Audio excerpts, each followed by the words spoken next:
Hello everyone, welcome to X School. মই পলা শৰ্মাই তোমালোকক পুনৰবাৰ এটা নতুন ক্লাছলৈ স্বাগতম জনাইছো। গতিকে আজি আমি পঢ়িবলৈ গৈ আছো ভূগোল, ঠিক আছে? অৰ্থাৎ জিওগ্ৰাফি, অৰ্থাৎ যিখন পৃথিৱীত আমি আছো সেই পৃথিৱীখনৰ বিষয়ে আমি পঢ়িবলৈ গৈ আছো। কিন্তু এই ভূগোলৰ যে বেসিক বস্তু, সেই বেসিক বস্তুবোৰ তোমালোকে ক্লাস 9 ত পঢ়ি আহিছা, হয় নে নাই? কোৱাচোন তোমালোকে ক্লাস 9 ত ভূগোলৰ যিখিনি ফান্ডামেন্টাল বস্তু, সেই ফান্ডামেন্টাল বস্তুবোৰ পঢ়ি আহিছা, হয় নে নাই? কেনেকৈ তোমাৰ ভূতাত্ত্বিক বস্তুবোৰ গঠন হয়, কেনেকৈ শিল গঠন হয়, কেনেকৈ তোমাৰ আগ্নেয়গিৰি উদ্গীৰণ হয়, সেই গোটেইবোৰ কথা আমি ক্লাস 9 ত ইতিমধ্যে সমাপ্ত কৰিছো আগৰ ক্লাছবোৰত, হয় নে? গতিকে আমি এই ক্লাস 10, আমি এটা ক্লাস 10 হয় নে নাই? আমি যেহেতু এটা ক্লাস 10, আমি এটা বছৰ আগুৱাই আহিছো, গতিকে আমাৰ নলেজটোও এটা বছৰ কি আগুৱাই যোৱাটো অতিশয় প্ৰয়োজনীয়। আৰু সেইটো বিষয় সংগতি ৰাখিয়ে আমাৰ এছচিআৰটিয়ে তোমাৰ ক্লাস 10 ত এটা নতুন চেপ্টাৰ এড কৰিছিল, ইকনমিক জিওগ্ৰাফি, অৰ্থাৎ ভূগোল আৰু অৰ্থনীতিৰ সংমিশ্ৰণ। ভূগোল আৰু অৰ্থনীতিৰ সংমিশ্ৰণত গঠিত হোৱা তোমাৰ যিটো পাৰ্ট, মানে জিওগ্ৰাফিৰ যিটো অৰ্থনৈতিক পাৰ্ট, যিটো ইকনমিক্যাল সাইড, হেতু আমি এই ইকনমিক জিওগ্ৰাফি চেপ্টাৰত পঢ়িম।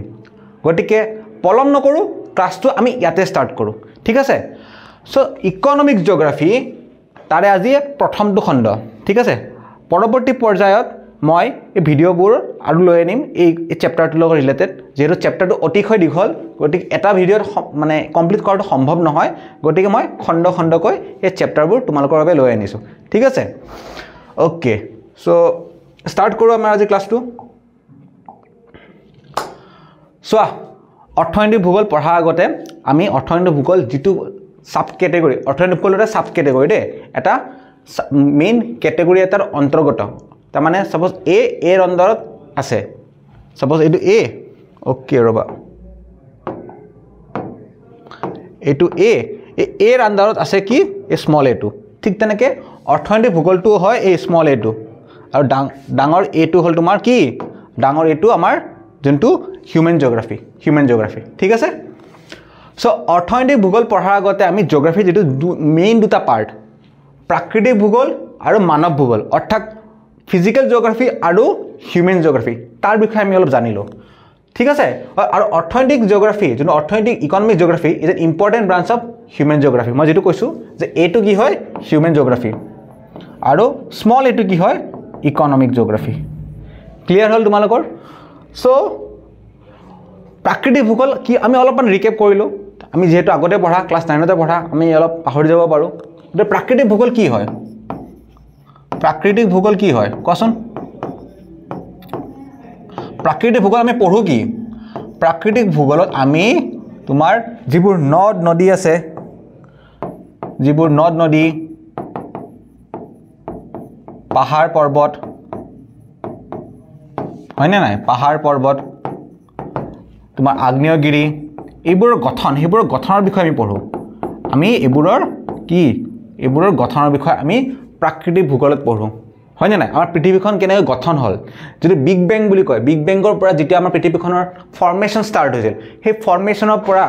সেই যিটো একদম প্ৰাচীন যিটো আমাৰ পৃথিৱীৰ শ্বেপ আছিল, সেই শ্বেপটো কেনেকৈ সলনি হয়, পৃথিৱীৰ যিটো ষ্ট্ৰাকচাৰ সেইটো কেনেকৈ সলনি হয় আজিৰ পৰ্যায়টো পাইছে, হয় নে নাই? সেই বিষয়ে আমি প্ৰাকৃতিক ভূগোল পঢ়ো। আৰু আৰ্থৰ যিটো শ্বেপ, পৃথিৱীৰ যিটো শ্বেপ, সেইটো খুব ইউনিক। সেই এনেকুৱা ধৰণৰ ইউনিক শ্বেপ না বেলেগ বিশ্ব ব্ৰহ্মাণ্ডত এতিয়ালৈকে বিজ্ঞানীসকলে আৱিষ্কাৰ কৰিছে, না তেনেকুৱা ধৰণৰ শ্বেপৰ বস্তু আমাৰ পৃথিৱীত পোৱা যায়। সেইকাৰণে এইটো ইম্পৰ্টেণ্ট হয়, ইম্পৰ্টেণ্ট ফেক্টুৱেল ফেক্ট হয় এইটো দেই। এইটো তোমালোকৰ পৰীক্ষা বোৰ্ডত আহে যে আৰ্থৰ শ্বেপটো কেনেকুৱা। আৰ্থৰ শ্বেপটো না ৰাউণ্ড হয়, না স্পেয়াৰ হয়, না চাৰ্কুলাৰ হয়। আৰ্থৰ শ্বেপটো কি হয়? আৰ্থৰ শ্বেপটো এইটো জিঅইড। আৰু জিঅইড মানে কি? পৃথিৱী সদৃশ। অৰ্থাৎ আৰ্থৰ নিচিনা যিহেতু শ্বেপ থকা বস্তু বেলেগ কোনো নাই, সেইকাৰণে আৰ্থৰ শ্বেপটোকো কি কোৱা যায়? আৰ্থৰ নিচিনাই পৃথিৱী সদৃশ, মানে আৰ্থৰ শ্বেপটো ইউনিক। আৰু সেইকাৰণে আৰ্থৰ শ্বেপটো যিহেতু ইউনিক, সেইকাৰণে আৰ্থৰ শ্বেপটোৰ নামো এটা ডিফাৰেণ্ট, ঠিক আছে? ক্লিয়াৰ হ'ল? সো প্ৰাকৃতিক ভূগোল আমি পৃথিৱীৰ যিবোৰ আভ্যন্তৰীণ, অৰ্থাৎ তোমাৰ যোনটো আমাৰ ছাৰ্ফেচৰ ভিতৰত আছে, মেগমা,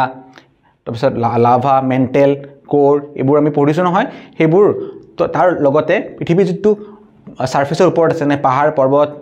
সাগৰ নদী হয়নে নাই গছ গছনি সেইবোৰৰ ফৰ্মেশনৰ বিষয়ে পঢ়ো ঠিক আছে এটো প্ৰাকৃতিক ভূগোল আৰু ভূগোল বুলি ক'লে ইন জেনাৰেল আমি এই পাৰ্টটোকে বুজো হয়নে নাই যেতিয়ালৈকে আমি গম নাপাওঁ যে ভূগোলৰ বিভিন্ন ব্ৰাঞ্চ আছে আমি ভূগোল বুলি কি বুজো ভূগোল বুলি চাবাচোন যদি জিঅগ্ৰাফি মাৰা তোমালোকৰ জিঅগ্ৰাফি যদি শব্দটো শুনা তোমালোকৰ মাইণ্ডত কি আহে পৃথিৱীৰ বিষয়ে আহে পাহাৰ পৰ্বতৰ বিষয়ে আহে কাৰণ আমি জিঅগ্ৰাফি মানে মেইনলি হেতুৱে বুজো কিন্তু জিঅগ্ৰাফি বহুত কেইটা ভাগ আছে আৰু সেই বহুত কেইটা ভাগক মূলত দুটা ভাগত ভাগ কৰিছে তাৰ এটা হল প্ৰাকৃতিক ভূগোল তাৰ অন্তৰ্গত বেলেগ বেলেগ ভাগ আছে আৰু দ্বিতীয়টো হল মানৱ ভূগোল যেটো সাবসেক্ট হল বা সাব ভাগ হল তোমাৰ কি উপভাগ হল অৰ্থনৈতিক ভূগোল ঠিক আছে হেতু বিষয়ে আমি পঢ়িম আজি সো মানৱ ভূগোল মানে কি মানুহৰ লগত ৰিলেটেড মানুহৰ কাৰ্যকলাপৰ লগত ৰিলেটেড ঠিক আছে আৰু মানুহৰ কাৰ্যকলাপৰ এটা অন্যতম কাৰ্যকলাপ হল অৰ্থনৈতিক কাৰ্যকলাপ গতিকে অৰ্থনৈতিক কাৰ্যকলাপ যেটো ভূগোলৰ উপভাগত পঢ়া হয় হেতুকে কোৱা যায় অৰ্থনৈতিক ভূগোল আৰু ই মানৱ ভূগোলৰ অন্তৰ্গত আমি এখিনলৈকে আই হোপ সকলোৰে ক্লিয়াৰ হৈছে যদি এখিনলৈ ক্লিয়াৰ হৈছে তোমালোকে মোৰ লগত পৰৱৰ্তী সময়ত মানে ভিডিওটো আকৌ উপভোগ কৰা তোমালোকৰ গুটেইবোৰ আজি যিমানবোৰ অৰ্থনৈতিক ভূগোলৰ লগত ডাউট আছে হেবোৰ এই চেপ্টাৰটো আজি যিখিনলৈকে মই পঢ়াম তালৈকে তোমালোকৰ ডাউটবোৰ ক্লিয়াৰ হৈ যাব বুলি মই তোমালোকক ক'ব পাৰো ঠিক আছে গতিকে তোমালোকে পেশেন্টলি মোৰ ভিডিওটো চোৱা যদি মই বেছি স্লো কৈছো 1.5x দি চোৱা যদি বেছি ফাস্ট কৈছো তেতিয়াহলে নৰমাল স্পিডত চোৱা ঠিক আছে নাইবা তোমালোকে যদি 0.75x কৰিব বিচৰা এটাও কৰিব পাৰা বহুত ফেসিলিটি দিছে আমাক ইউটিউবে তোমালোকৰ যেনেকৈ সুবিধা তেনেকৈ চোৱা ঠিক আছে সো মই যেহেতু কলো যে আমাৰ অৰ্থনৈতিক ভূগোলৰ দুটা ভাগ আছে ফিজিক্যাল জিওগ্ৰাফি হিউম্যান জিওগ্ৰাফি আৰু economic geography is part of human geography এখিনলৈকে আমাৰ যেহেতু হল আমাৰ নেক্সট পাৰ্টলৈ আগবাঢ়িছো এতিয়া চোৱা এটা অৰ্থনৈতিক ভূগোল এটা অৰ্থনৈতিক ভূগোলত আমি কি মানুহৰ অৰ্থনৈতিক কাৰ্যকলাপ পঢ়ো আৰু অৰ্থনৈতিক কাৰ্যকলাপৰ লগত ৰিলেটেড চাৰিটা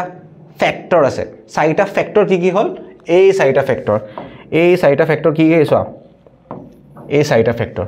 প্ৰডাকশন মানে উৎপাদন মানে বস্তু এটা কেনেকৈ উৎপন্ন কৰা যায় মই এক্সাম্পল দিম চিন্তা নকৰিবা এক্সাম্পলবোৰ লিখিয়া নাই কাৰণ এক্সাম্পলবোৰ লিখি আনিলে তোমাৰ যেতিয়া বৰ্ডখন বহুত ক্লাটাৰ হৈ যায় হয় নাই ওয়াৰ্ডছ বেছি হৈ যালে তোমালোকৰ চাই ভাল নালাগিব সো হেবোৰ মই মুখেৰে কৈ যাম তোমালোকে কপি পেন লৈ একদম ৰেডি ৰাখা কোনোবা যদি কপি পেন ওলোৱা নাই ভিডিওটো ইয়াতে পোষ্ট কৰা আৰু কপি পেন লৈ আনা তাৰ পিছত তোমালোকে এই উদাহৰণবোৰ লিখি যাবা ঠিক আছে মই বহুত কিবা কি বস্তু আছে যিবোৰৰ বিষয়ে তোমালোকৰ কিতাপত জাস্ট মেনশন কৰি দিয়া আছে পৰৱৰ্তী পৰ্যায়ত স্লাইডত তুমি দেখা পাবা হেবোৰ মই উদাহৰণ সৈতে বুজাম ঠিক আছে তুমি কিতাপত পঢ়ি জাস্ট মুখস্থ কৰা যাব কিন্তু মোৰ আজি ক্লাছটো তুমি যদি ভালকৈ কপি পেন লৈ নোটছ বনোৱা ন এই ক্লাছটো তুমি বুজি পাবা এই চেপ্টাৰৰ বস্তুখিনি বুজি পাবা তুমি ঠিক আছে গতে কপি পেন লগত ৰাখা আৰু মোৰ ক্লাছটো চোৱা ঠিক আছে কপি পেন নোহাকে মোৰ ক্লাছ নাচাবা কাৰণ লাভ নাই যদি বিছনাত শুই কোনোবা চাই আছা ভিডিও এতিয়া পোষ্ট কৰা শুই লোৱা ফ্ৰেশ হৈ লোৱা ফ্ৰেশ মাইন্ডেৰে বস্তুবোৰ চোৱা ঠিক আছে ক্লিয়াৰ বুজি পালা সবে কপি পেন ললা ওকে মই ভাবি লৈছো সকলোৰে হাতত কপি আৰু পেন আছে গটিকে মই পৰৱৰ্তী পৰ্যায়লৈ আগবাঢ়িছো উৎপাদন বিতৰণ বিনিময় এক্সচেঞ্জ অফ ৰিসোৰ্স এটা আমাৰ অসমীয়াতে ভুল হৈছে অসমীয়াতে ভুল হৈ কেনে কি হৈছে এটা ডিস্ট্ৰিবিউশন মানে হল বিতৰণ এক্সচেঞ্জ অফ ৰিসোৰ্স মানে কি বিনিময় ঠিক আছে মই অসমীয়াত লিখি দিছো বিনিময় ঠিক আছে সো উৎপাদন এটা উদাহৰণটো শুনা এতিয়া ইমেজিন কৰা এটা খেতি পথাৰ সকলোৰে এবাৰ নহয় এবাৰ তো খেতি পথাৰ দেখিছা খেতি পথাৰত কি কৰে খেতি পথাৰত যেতিয়া তোমাৰ এটা আহি আছে এপ্ৰিল বহাগ মাহ আহি আছে হয় না নাই এই বহাগ মাহত কি হয় খেতিয়কে তোমাৰ কি শস্য যিবোৰ ছপাবলৈ আগবাঢ়ে নেক্সট আগুনত যে শস্য কাটিব ধান কাটিব সেই ধানৰ কাৰণে তেওঁলোকে যেটো গুটি সেই গুটি তোমাৰ ৰুৱাৰ কাম ষ্টাৰ্ট কৰে হয় না নাই সো খেতিয়কে পথাৰত খেতি কৰে সেই খেতিৰ ফলত তোমাৰ কিবা এটা বস্তু উৎপাদন হয় আৰু হেতু তোমাৰ অৰ্থনৈতিক ভূগোলৰ প্ৰথমটো স্তৰ বস্তু এটা উপভোগ কৰাৰ আগতে সেই বস্তুটো উৎপাদন হোৱাটো জৰুৰী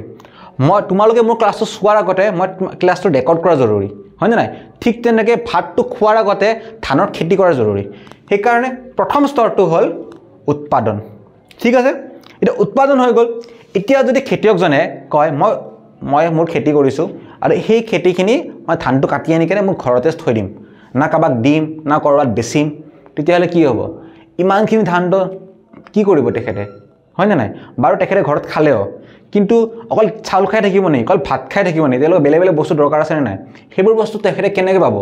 সেই যে তেখেতে ধান উৎপাদন কৰিলে সেই ধানবোৰ বজাৰত বেচিবলৈ নিব লাগিব এই বজাৰত বেচিলে তেখেতে কি এটা মূল্য পাব তাৰে আৰু সেই মূল্য যিটো পাব তাৰে তেখেতে নিজৰ বাকি প্ৰয়োজনীয় বস্তুবোৰ কি কিনিব পাৰিব হয় না নাই গতিকে এই বিতৰণ মানে তেখেতে বস্তুটো প্ৰডাকশন কৰিলে তাৰ পিছত মাৰ্কেটত যায় কেনে হেতু বিকি দিলে তাৰ পৰা কি তাৰ পৰা বিতৰণ হৈ গল ডিস্ট্ৰিবিউট হৈ গল বেলেগ বেলেগ মানুহে আহি কিনিলে ঠিক আছে তাৰ পিছত হল কনজাম্পশন মানে এইটো উপভোগ ঠিক আছে কনজাম্পশন মানে উপভোগ কনজাম্পশন মানে উপভোগ সো এটা মানুহে কিনি লৈ গল ধান যে কিনি লৈ গল নাবা চাউল যে কিনি লৈ গল মানুহে ঘৰত যায় কিনে কি কৰিব হেতু ভাত বনাব ভাত বনাই খাব প্ৰডাকশন তোমাৰ কি কয় ডিস্ট্ৰিবিউশন কনজাম্পশন অৰ্থাৎ উৎপাদন বিতৰণ উপভোগ এই তিনিটা ক্লিয়াৰ হৈছে নে নাই লাইনটো বুজিছা নে তোমালোকৰ যিকোনো বস্তু ধৰি লোৱা গাড়ী এখন যদি কিনা কি হয় তেতিয়া গাড়ীখন ম্যানুফ্যাকচাৰ হয় অৰ্থাৎ প্ৰডাকশন হয় তাৰ পিছত কি তাৰ পিছত গাড়ীখন তোমাৰ ফ্যাক্টৰীৰ পৰা ওলাই কিনে ডিলাৰ বিলাকত তাত আহে তাতে কি ডিস্ট্ৰিবিউশন বেলেগ বেলেগ ডিলাৰত গুচি যায় তাৰ পৰা মানুহে এটাই গাড়ীখন কিনে তাক গাড়ীখন ইউজ কৰে তাৰপৰা কি কনজাম্পশন হয় ক্লিয়াৰ হল উপভোগ হয় ক্লিয়াৰ হল এইখিনি লাগে আৰু শেষৰটো হল এক্সচেঞ্জ অফ ৰিসোৰ্সেস মানে যেটো সম্পদৰ বিতৰণ এক সেকেন্ড মই কথা এটা কও ইকোনমিক্স আমি ইকোনমিক্স যেটা পঢ়ো ইকোনমিক্স এটা যেটো একেবাৰে প্ৰথম পৰ্যায়ৰ যেটো আমাৰ মোড অফ এক্সচেঞ্জ হেতু কি আছিল বাৰ্টাৰ সিস্টেম আছিল বিনিময় প্ৰথা আছিল জুনবিল মেলাত এটা এই সিস্টেম এতিয়াও বৰ্তি আছে হয় না নাই গোভা ৰাজ্যৰ যিগৰাকী ৰজা তেখেত আহে তেখেতক জুনবিল মেলা আৰম্ভ কৰে আৰু জুনবিল মেলাত কি হয় বস্তুৰ বিনিময় হয় পাহাৰৰ পৰা আহা মানুহে পাহাৰৰ বস্তু দিয়ে ভয়ামৰ মানুহে ভয়ামৰ বস্তু লৈ যায় আৰু তেওঁলোকৰ মাজত কি বিনিময় হয় সেই এক্সচেঞ্জ অফ ৰিসোৰ্সত আমাৰ সেই কথাই কোৱা আছে যে বস্তুৰ বিনিময় তোমাৰ তাত চাউল আছে মোৰ তাত ঘিউ আছে বলা এক্সচেঞ্জ কৰিলো তোমাৰ তাত পেন আছে মোৰ তাত কলম আছে সৰি পেন আৰু কলম এটাই বস্তু তোমাৰ তাত পেন আছে মোৰ তাত পেন্সিল আছে তোমাক পেন্সিল লাগে মোক পেন লাগে আমি এক্সচেঞ্জ কৰিলো হেতু এক্সচেঞ্জ অফ ৰিসোৰ্সেস ক্লিয়াৰ হল অৰ্থাৎ ইকোনমিক্সৰ লগত কিয় ৰিলেটেড হ'বই কাৰণ আমি পঢ়ি আছো ইকোনমিক্স জিওগ্ৰাফি গতিকে ইকোনমিক্সৰ এই কনসেপ্টটো ইয়াতে তোমাৰ 4th নম্বৰ পইণ্টটো সেই কথাই কোৱা গৈছে all in spatial and temporal context মানে spatial মানে কি প্লেস স্থান spatial মানে হল প্লেস অথবা স্থান আৰু temporal মানে সময় ঠিক আছে অৰ্থাৎ কাল এই গুটেইবোৰ কাৰ্য সময় আৰু স্থান সাপেক্ষে আলোচনা কৰা যায় যিকোনো এটা ইকোনমিক এক্টিভিটি সেই ঠাইখনৰ লগত সুট কৰিব লাগিব অৰ্থাৎ মই যদি এটা উদাহৰণ দিও অসমত ধান প্ৰডাকশন হয় সেই কাৰণে এই উপভোগ উৎপাদন বিতৰণ উপভোগ আৰু কনজাম্পশন আৰু বিনিময়ত কি হ'ব তোমাৰ ধানৰ কথাটো মই কৈছো মই যদি পশ্চিম ভাৰতত থাকিলো হয় গুজৰাট তোমাৰ ৰাজস্থান মহাৰাষ্ট্ৰ তাতে থাকিলো হয় আৰু তাতে যদি মই এই ক্লাছটো লৈ ললো হয় তাতে মই কি উদাহৰণ দিলো হয় খেহু কাৰণ তাতে খেহুৰ উৎপাদন বেছি পঞ্জাবত খেহুৰ উৎপাদন বেছি হয় না নাই তেতিয়া তাৰে মানুহে খেহুটোৰ ওপৰত বেছি ৰিলেট কৰিব পাৰে আমাৰ মানুহে যেনে ধানৰ লগত বেছি ৰিলেট কৰিব পাৰে তাৰে মানুহে খেহুৰ লগত বেছি ৰিলেট কৰিব পাৰিব আৰু সেই কাৰণে মই তাতে ক্লাছ ললে খেহুৰ উদাহৰণ দিলো হয় আৰু অসমত ক্লাছ লৈছো কাৰণে মই ধানৰ উদাহৰণ দিছো গতিকে মই স্থান আৰু কাল দুটা চাই কাৰণে মই উদাহৰণবোৰ বেলেগ বেলেগ হয় ঠিক তেনেকৈ উদাহৰণ যেনেকৈ বেলেগ বেলেগ হয় ইকোনমিক এক্টিভিটিবোৰ বেলেগ বেলেগ হয় তাতে ধানৰ উৎপাদন কম চালৰ উৎপাদন খেহুৰ উৎপাদন বেছি কাৰণ মানুহৰ এই খেহুৰ যেটো উৎপাদনৰ কাৰণে তাতে যেটো জলবায়ু দৰকাৰ হেতু তাতে বেছি পোৱা যায় তাতে বাৰিষা বেছি নহয় আৰু ধানৰ উৎপাদনৰ কাৰণে পানী বহুত লাগে হয় না নাই আজিকালি যদিও পাঞ্জাবত তোমাৰ কি হয় ধানৰ খেতি বহুত কৰা গৈছে কিন্তু তাৰ ফলত কি হৈছে তাতে গ্ৰাউণ্ড ৱাটাৰ ক্ৰাইসিস হৈছে মানে তেওঁলোকে কি কৰে বাৰিষাটো বেছি নহয় তাতে তেওঁলোকে মাটিৰ পৰা পানী পাম্পৰ জৰিয়তে ওলাই ধানৰ খেতি কৰে তাৰ ফলত তেওঁলোকৰ যেটো মাটিৰ তলৰ পানী গ্ৰাউণ্ড ৱাটাৰ হেতু বহুতখিনি কমি আহিছে পানীৰ যেটো ৱাটাৰ ক্ৰাইসিস তাৰে মূলত কাৰণ এটা যে তেওঁলোকৰ excessive use of ground water আৰু হেতু মেইনলি কিহৰ কাৰণে আছে ধান খেতি কৰাৰ কাৰণে যেটো বস্তু জলক সুট নকৰে তাতে যদি সেই কামটো কৰিবলৈ যোৱা যায় তেতিয়া কি হয় ইকোনমিক কি তোমাৰ ৰিপাৰকেশন হয় মানে কি তোমাৰ অসমীয়াত ৰিপাৰকেশনক কোৱা যায় বিভিন্ন বাধাৰ সৃষ্টি হয় ঠিক আছে গতিকে সেই কাৰণে তোমাৰ সব ইকোনমিক এক্টিভিটি সব জায়গাত কৰিব নোৱাৰি যেনে ভেনিছত তোমাৰ জানানে গন্ডোলা নাও চলে কাৰণ ভেনিছ যখন সিটি আছে যখন চহৰ আছে একদম কেনেল বিভিন্ন ধৰণৰ কেনেলৰ চাৰিওফাকে গঢ় লৈ উঠিছে তাতে তোমাৰ হেৰি কোনো কামে নাই প্ৰয়োজনে নাই গাড়ীৰ প্ৰয়োজনে নাই তাতে তুমি যদি গাড়ী ম্যানুফ্যাকচাৰিং কৰা তাতে তুমি যদি গাড়ী ডিস্ট্ৰিবিউশন কৰা তাতে তুমি গাড়ী কিনা গাড়ীখন এনে গ্যাৰেজত পৰি থাকিব কাৰণ তাতে মানুহে কি কৰে তাতে মানুহে তাতে নাও ব্যৱহাৰ কৰে তাতে গাড়ী নাই ন এটা অসমত তুমি বাৰিষাৰ কথা বাদ দিয়া বাৰিষাটো ভূৰ চুৰ লোৱা যায় বাৰিষাত বাৰু আমাৰ অসমখনত তোমাৰ এই সাগৰ টাইপে হৈ যায় হয় না নাই গুৱাহাটীখন যোৱা বছৰৰ 5 আগষ্ট তাৰিখ মোৰ আজিও মনত আছে 4-5 ঘণ্টাৰ কাৰণে মই চানমাৰী ব্ৰিজৰ ওপৰত ফচি আছিলোঁ এনেকুৱা বৰষুণ হৈছিল মানে দিনটো মনত থাকি গৈছে মানে এনেকুৱা ধৰণৰ এটা মানে বেয়া এক্সপিৰিয়েঞ্চ এটা হৈছিল একদম মানে চানমাৰী ব্ৰিজত ফচি আছোঁ তোমাৰ এই ৰাজগড়ৰ তলত এইখিনি গোটেই পানী গাড়ী যাবই দিয়া নাই মানে ৰখাই থৈ দিছে পুলিচে এই গধূলি 5টামান বজাৰ নে 6টামান বজাৰ পৰা ফচিছোঁ ৰাতি একদম 12টা 11টামান বাজিছে মানে তেতিয়ালৈ ফচি আছোঁ মানে এনেকুৱা ধৰণৰ অৱস্থা হৈ যায় সেইটো বাৰু এটা আৰ্টিফিচিয়েল বস্তু এটা আৰ্টিফিচিয়েল ফ্লাড হয় আমাৰ নলা নৰ্দমাবোৰ ভালকৈ মানে সংযোগ নহয় কাৰণে মানে পানীবোৰ জমা হৈ থাকে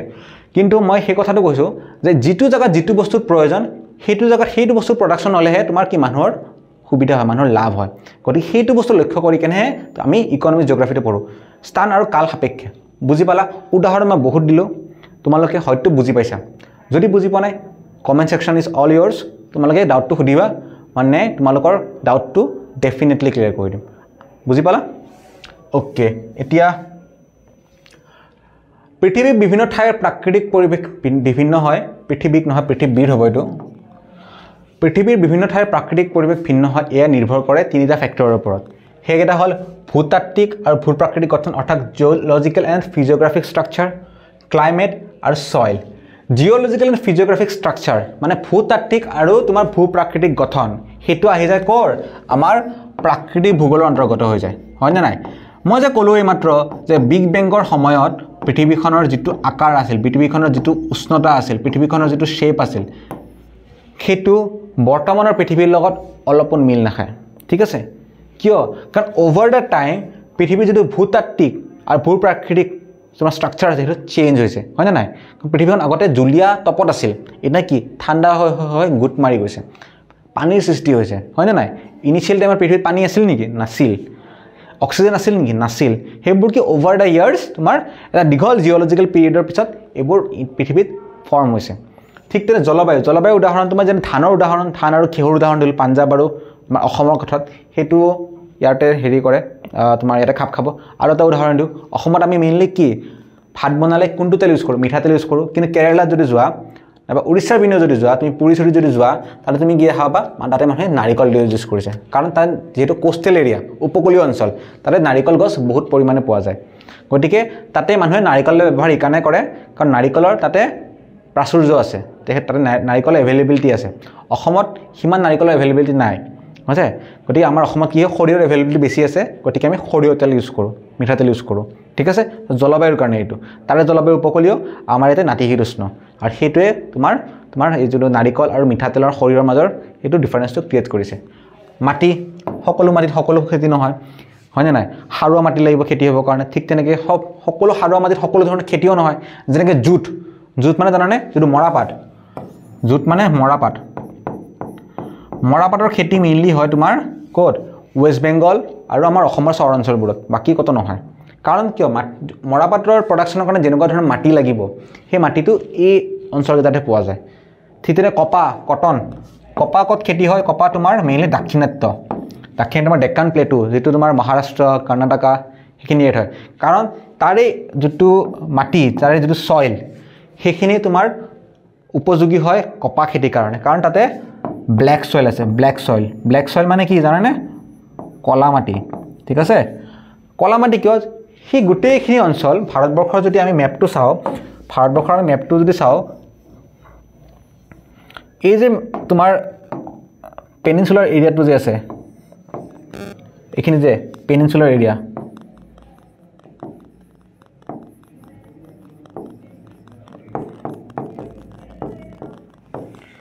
সেই এৰিয়াটো গোটেই তোমাৰ আগ্নেয়গিৰি উদ্গীৰণৰ ফলত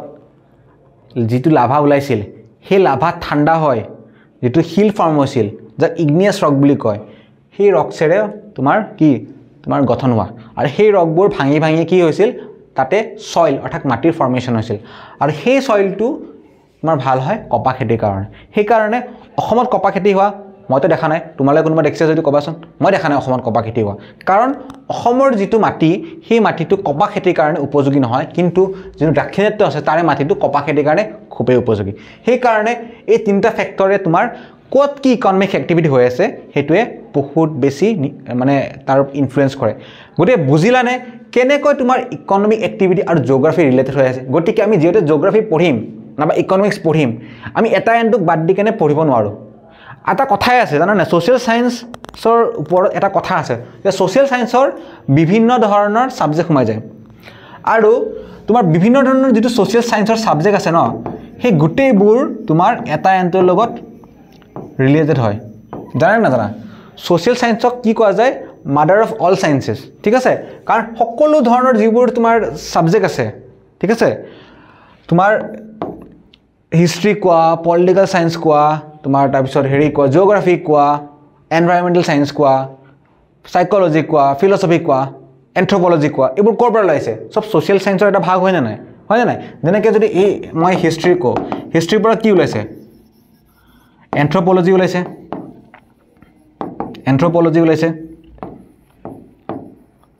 তাৰপিছত আৰ্কিঅলজি ওলাইছে সোশিয়োলজি ওলাইছে পলিটিকেল সায়েন্সৰ পৰা যদি কো আমি পলিটিকেল সায়েন্সৰ পৰা যদি কো ইন্টাৰনেশ্যনেল ৰিলেশনছ ওলাইছে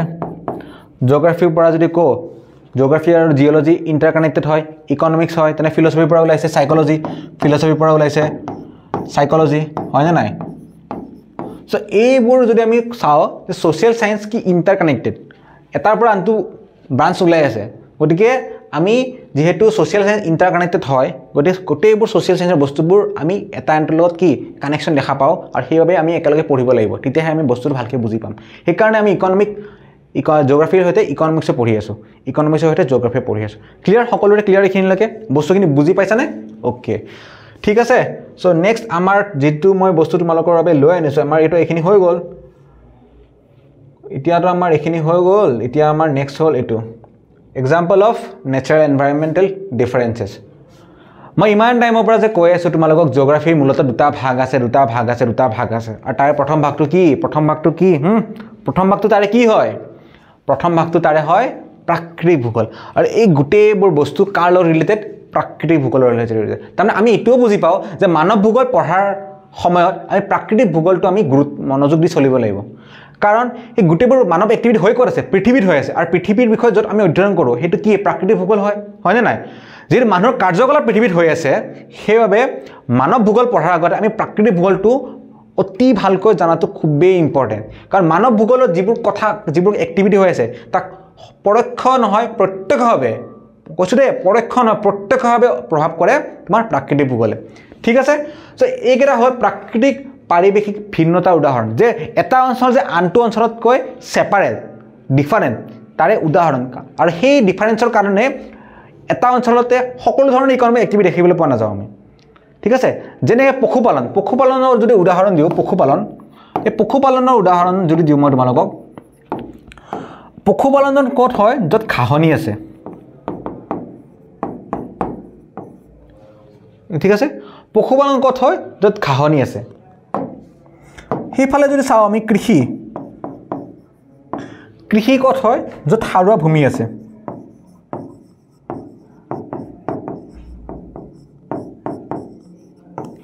হয় না নাই তাৰ পিছত আমি যদি চাও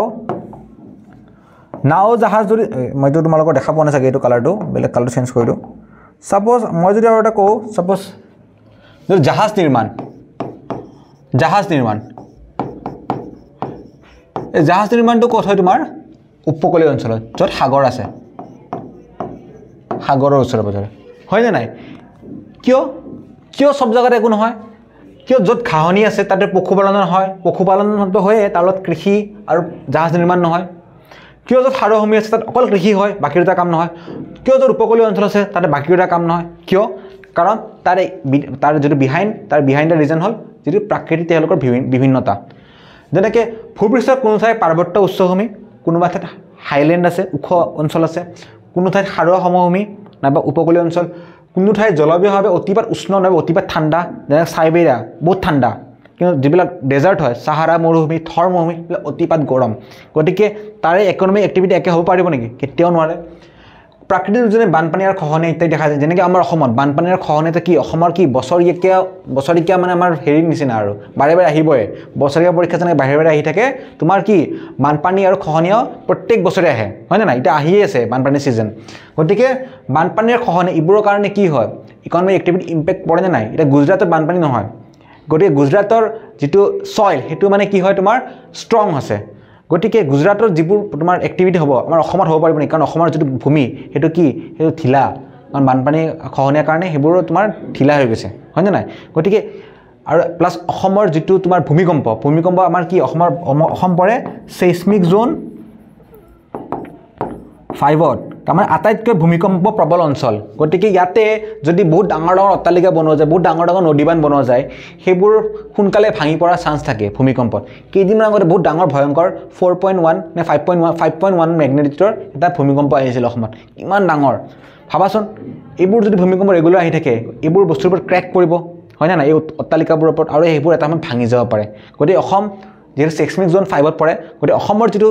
আৰ্কিটেকচাৰ হ'ব অসমৰ যেটো বিল্ডিং বিলাকৰ নিৰ্মাণ হ'ব হেবোৰ গুজৰাট দিল্লীত গুজৰাট হওক ৰাজস্থান হওক হেবোৰতকৈ বেলেগ হ'ব বুজি পালা এইখন স্লাইড তোমালোকে একেবাৰে বুজি পাইছানে মই জাস্ট এটা হেতুৱে লিখিছো যে পৃথিৱীৰ বিভিন্ন অঞ্চল বেলেগ হয় ইকুৱেল নহয় ঠিক আছে মানুহৰ যেনে পাঁচটা আঙুলি সমান নহয় পৃথিৱীৰ সকলো অঞ্চল সমান নহয় ঠিক আছে বিভিন্নতা আছে ঠিক আছে ক্লিয়াৰ এইবোৰ উদাহৰণ দিছো যেনে মাউন্টেন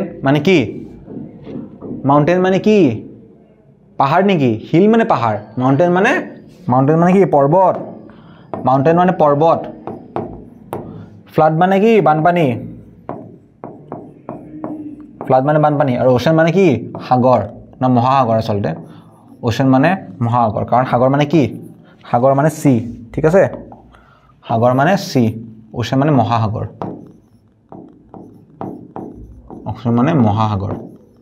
ক্লিয়াৰ হল তোমালোকৰ এখিনলৈকে ঠিক আছে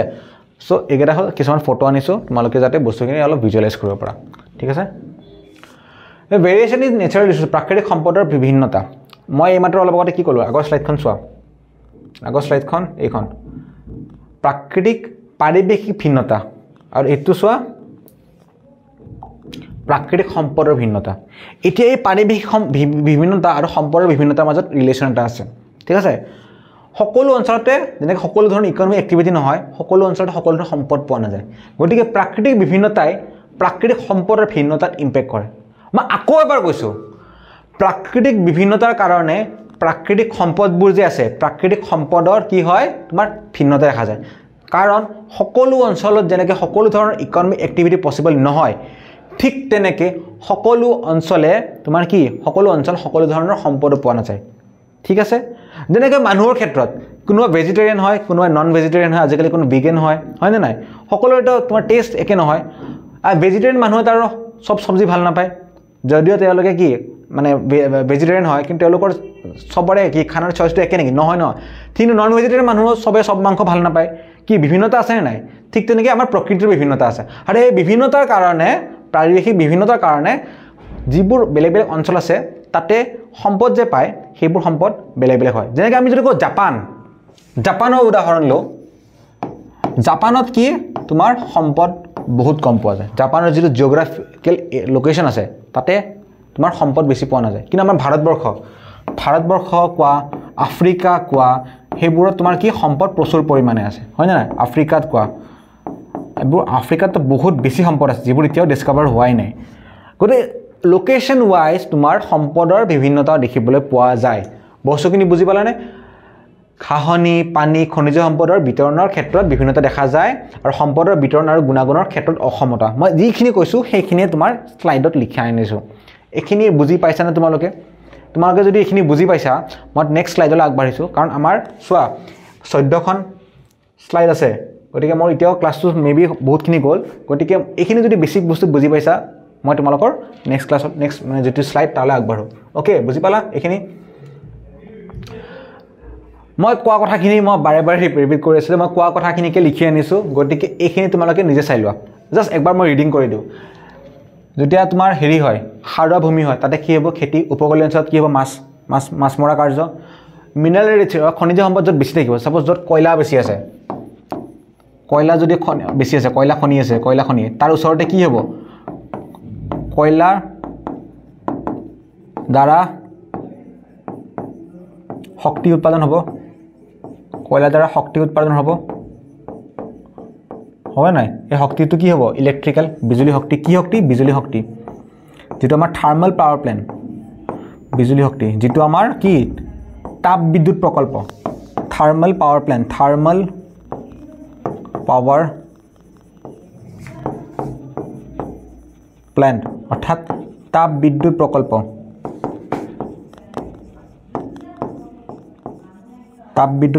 ক'ত হয় তাপ বিদ্যুৎ প্ৰকল্প ক'ত হয় আমাৰ এই কয়লা খনি য'ত আছে তাৰে ওচৰত কাৰণ কয়লা খনিৰ ওচৰত তাপ বিদ্যুৎ প্ৰকল্প যেতিয়া আমি এষ্টাব্লিছ কৰোঁ তেতিয়া আমি ট্ৰান্সপৰ্টেশ্যনৰ খৰচটো কমি যায় গতিকে যিটো জায়গা যিটো বেছি পোৱা যায় তাত হেতু বস্তু যেনে ডিগবৈত কি আছে ডিগবৈত কি আছে তোমাৰ হা কোৱাচোন ডিগবৈত তোমাৰ কি খাৰুৱা তেল পোৱা যায় নে নাযায় ডিগবৈত খাৰুৱা তেল পোৱা যায়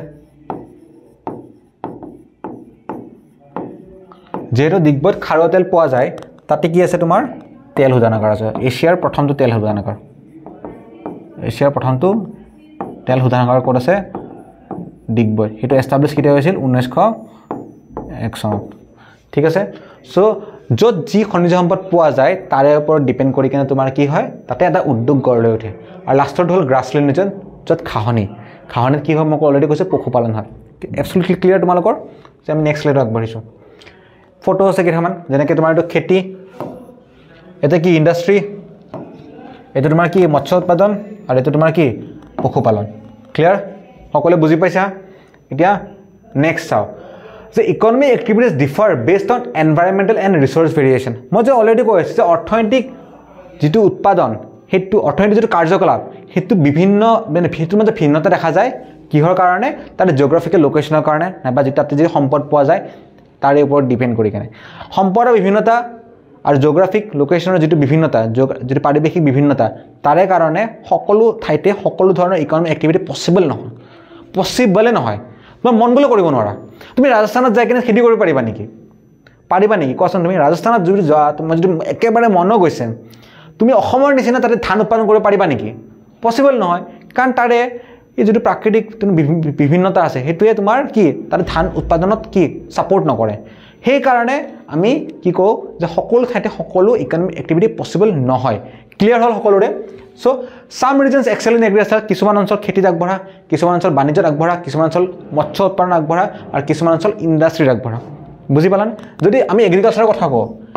আমাৰ অসমৰ কথা কব পাৰো অসম কি খেতিত আগবঢ়া হয় নে নাই ডেফিনেটলি হয় ট্ৰেড এণ্ড বেপাৰত তাতে আমাৰ কি গুজৰাট তো একদম মানে ব্যৱসায় বাণিজ্যৰ ক্ষেত্ৰত বহুত আগবঢ়া ইণ্ডাষ্ট্ৰীত আমি যদি কও আমি চেন্নাইৰ কথা কব পাৰো তো অটোমোবাইল ইণ্ডাষ্ট্ৰী বহুত আছে অৰ্থাৎ গাড়ী ইণ্ডাষ্ট্ৰী তাতে বহুত আছে গাড়ী ম্যানুফ্যাকচাৰিংৰ আমি বেংগলোৰৰ কথা কব পাৰো আইটি ইণ্ডাষ্ট্ৰী কিছুমান অঞ্চল ফিশিং অৰ্থাৎ মাছ মৰা কাৰ্য আগবঢ়া যেনেকৈ আৰু আমি তামিলনাডু কথা কব পাৰো তামিলনাডু গোটেই ৰিজনটো গতিকে যেটো কোষ্টেল এৰিয়াত আছে তামিলনাডু কেৰালা হয় না নাই এবোৰ তোমাৰ কি হয় কোষ্টেল এৰিয়া তাতে কি হয় কাৰণে তোমাৰ কি মৎস্য উৎপাদন কাৰ্য বহুত বেছি হয় তামিলনাডু বুজি পালানে যেহেতু সকলো অঞ্চল সকলো এক্টিভিটি পসিবল নহয় গতিকে তাহাতৰ ইকোনমিক এক্টিভিটিবোৰ তেওঁলোকৰ পাৰিবেশিক বিভিন্নতাৰ কাৰণে বেলেগ হয় বুজি পালো আমি একেটা তোমাৰ উদাহৰণ যেনে কি এফালে খেতি হৈ আছে এফালে তোমাৰ ইণ্ডাষ্ট্ৰী এফালে তোমাৰ কি সাগৰীয় অঞ্চল যত তোমাৰ কি মৎস্য উৎপাদন হয় এফালে তোমাৰ বেপাৰ বাণিজ্য বেপাৰ বাণিজ্য এটা এৰিয়া মানে ব্যস্ত এৰিয়া এটা বেপাৰ আমাৰ যেনেকৈ ফেন্সি বজাৰ হয় না নাই তেনেকৈ ব্যস্ত এৰিয়া এটা ঠিক আছে কমাৰ্চিয়েল এৰিয়া এটা আৰু due to variations in resources and economic activities different regions depend on one another যেটো মই অলৰেডি কৈ আছো যেহেতু সকলো ঠাইতে সকলো ধৰণৰ উৎপাদন পসিবল নহয় সেইভাবে আমি এটা অঞ্চল আনটো অঞ্চলৰ ওপৰত ডিপেন্ডেন্ট অসম ডিপেন্ডেন্ট অন্ধ্ৰ প্ৰদেশ তামিলনাডুৰ ওপৰত মাছৰ কাৰণে অসমত কি মৎস্য উৎপাদন যদিও হয় বা অসমৰ যে ডিমান্ড হেতু তুলনাত তোমাৰ প্ৰডাকশনটো কম সেইকাৰণে আমি আমদানি কৰো অন্ধ্ৰ প্ৰদেশৰ পৰা মাছ আনো হয় না নাই ঠিক তেনে ইণ্ডাষ্ট্ৰী কি আমাৰ অসমত কি কম আছে নেকি অসমত বহুত কম ইণ্ডাষ্ট্ৰী আছে ৰিসেন্টলি তোমাৰ জাগিৰোডত তোমাৰ এটা এষ্টাব্লিছ হৈ আছে সেমিকন্ডাক্টৰ তোমাৰ ইণ্ডাষ্ট্ৰী কিন্তু তাৰ কাৰণে যিবোৰ ৰিসোৰ্স লাগে যিবোৰ মেটেৰিয়েলছ লাগে সেইবোৰ কি বাহিৰৰ পৰা আমদানি কৰা গৈছে হয় না নাই যেনেকৈ কেইদিনমান আগতে আমাৰ ডিমা হাছাওত এটা কয়লা খনিত তোমাৰ এটা ইনসিডেন্ট হৈছিল হয় না নাই বহুত মানুহৰ প্ৰাণ হেৰাইছিল সেই উদ্ধাৰৰ কাৰণে যেটো ক্ৰেন লাগে সেই ক্ৰেনটো ক'ৰ পৰা আনিছে পুনেৰ পৰা আনিছে সো ডিপেন্ডেন্ট হয় না নাই কাৰণ হেনেকুৱা ধৰণৰ বস্তু এটা নাই হেনেকুৱা ধৰণৰ ম্যানুফ্যাকচাৰিং হোৱা নাই আমাৰ অসমত ইণ্ডাষ্ট্ৰী এনেকুৱা ধৰণৰ গড়লৈ উঠা নাই সেইভাবে এখন ঠাইৰ ওপৰত ডিপেন্ডেন্ট তেনে